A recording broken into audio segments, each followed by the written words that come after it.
Have you ever wondered what happens when a weapon that was once all-powerful begins to lose its edge?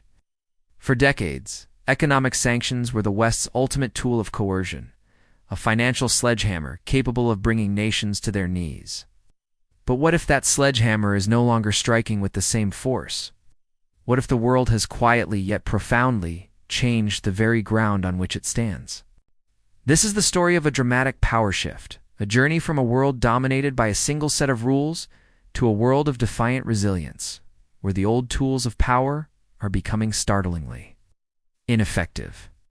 Imagine a global economy as a grand city with only one major financial district, controlled by the United States and Europe. For years, if you wanted to trade, to prosper, to connect with the world, you had to pass through their gates. Being denied entry meant economic exile. This was the foundation of the West's power. But today, that city has transformed. New, vibrant economic centers have risen, creating a sprawling, interconnected metropolis.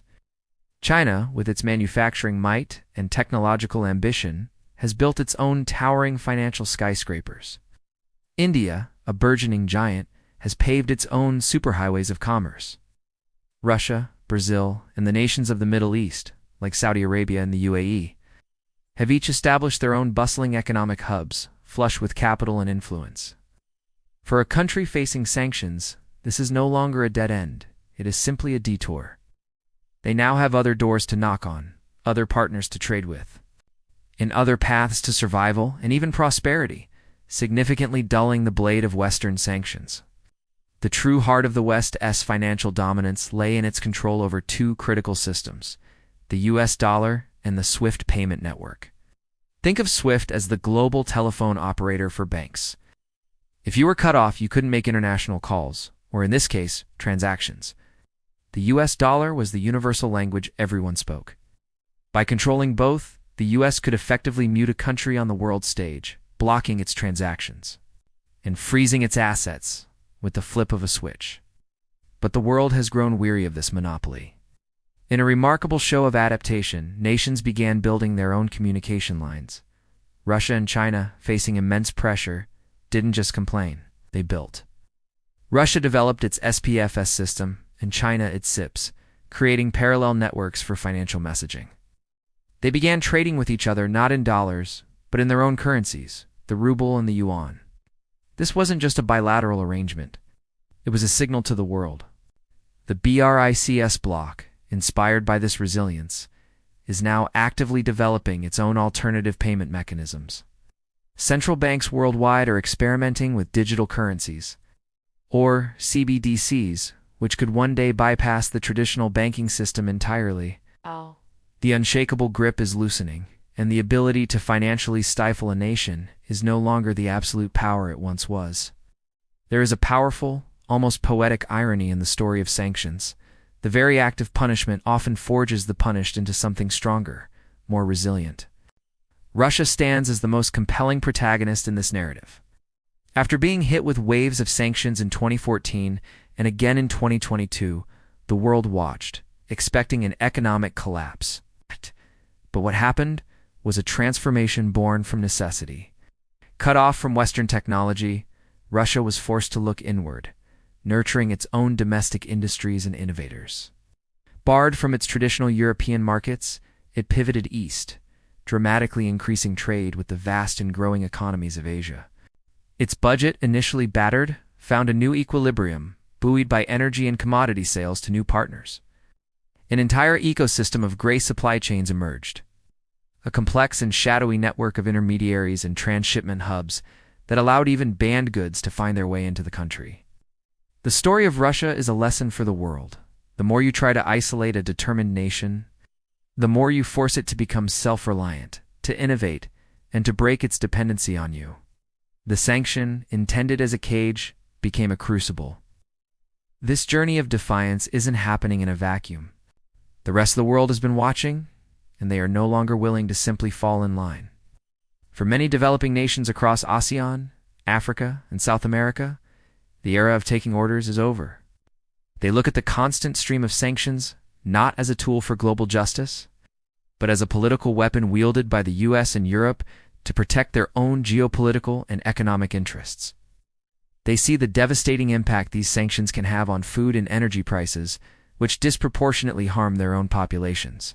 Consequently, when the call comes to join in the economic isolation of a country, they increasingly choose neutrality. They refuse to choose sides in what they perceive as great power competition. This widespread non-participation creates massive holes in the sanctions wall. A sanction that isn't global is merely regional, and its effectiveness is fundamentally compromised.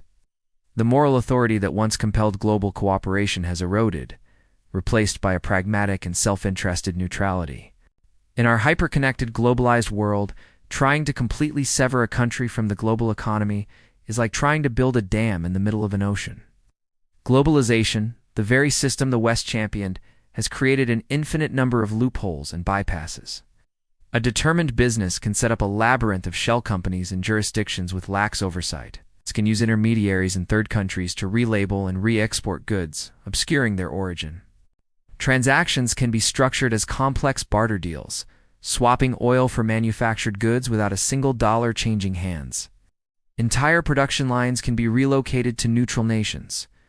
A new map of global trade is being drawn, with new transit hubs like the UAE, Turkey, Kazakhstan, and Malaysia becoming critical nodes for circumventing sanctions. The Cold War model of a simple bipolar world where you could erect an iron curtain is gone. Today's world is a complex, interwoven web, and trying to cut one thread often just causes the others to rearrange themselves in new and unexpected ways. There is also a simple law of diminishing returns at play. When a tool is overused, it loses its power and its prestige, becomes a victim of its own inflation. The West is currently imposing sanctions on a vast and growing list of targets: Russia, Iran, Venezuela, Syria, Cuba, North Korea, hundreds of Chinese companies, and a seemingly endless list of individuals and organizations. When sanctions become the default response to every foreign policy disagreement, they cease to be a shocking and awe-inspiring weapon. The threat loses its sting, becomes background noise, an expected part of the geopolitical landscape. Nations begin to factor sanctions into their long-term planning, not as a catastrophic event to be avoided at all costs, but as a manageable business risk. The fear is gone. And when the fear is gone, the deterrent effect, which is the true power of the threat of sanctions, evaporates. Perhaps the most painful lesson for the West has been the discovery that sanctions can be a double-edged sword, often harming the wielder as much or even more than the target. The sanctions on Russian energy are the starkest example of this blowback. In an attempt to cripple the Russian economy, Europe voluntarily cut itself off from its largest and cheapest supplier of natural gas. The consequences were immediate and devastating. Energy prices across the continent skyrocketed, fueling a cost-of-living crisis and driving inflation to levels not seen in decades. The industrial powerhouses of Germany and Italy, whose manufacturing sectors were built on the foundation of affordable Russian energy, saw their competitiveness plummet. Public discontent simmered as citizens faced crippling utility bills. While Europe endured this self-inflicted economic pain, Russia simply turned its pipelines and tankers eastward, finding eager new customers in India and China, often selling its energy at a discount, but still generating massive revenues. This painful episode has created deep divisions within the West itself, with a growing number of voices questioning whether the cost of sanctions is worth the questionable benefits. What we are witnessing is the dawn of a new era, a global state of multipolar disobedience. The unwritten rule that a single superpower could set the rules of the game for everyone else is no longer accepted. A chorus of rising powers and independent-minded nations is rewriting the playbook. They're choosing a new path, one guided by a simple, powerful mantra: cooperate with everyone, but depend on no one. They are building a world of multiple poles of power, multiple currencies, multiple trade routes, and multiple perspectives. In this new world, the idea that one bloc can unilaterally coerce another through economic pressure is becoming an antiquated fantasy. Sanctions, the ultimate weapon of a unipolar moment, are losing their coercive force in a world that refuses to be polarized. In the end, the story of sanctions is a profound tale of change. The West's talisman, once held up as sacred and all-powerful, is losing its magic. It is losing its power because the world has fundamentally transformed. We've seen the rise of new powers: creating a multipolar landscape where targets have other options. We've witnessed the beginning of the end for the monopoly of the US dollar and SWIFT, as resilient nations build their own alternatives. We've learned that sanctioned countries don't just surrender. They adapt, they innovate, and they emerge stronger. We've watched as the rest of the world chooses neutrality, refusing to be pawns in someone else's game. Globalization has created a world riddled with loopholes, and the overuse of sanctions has devalued their power, even causing them to backfire spectacularly.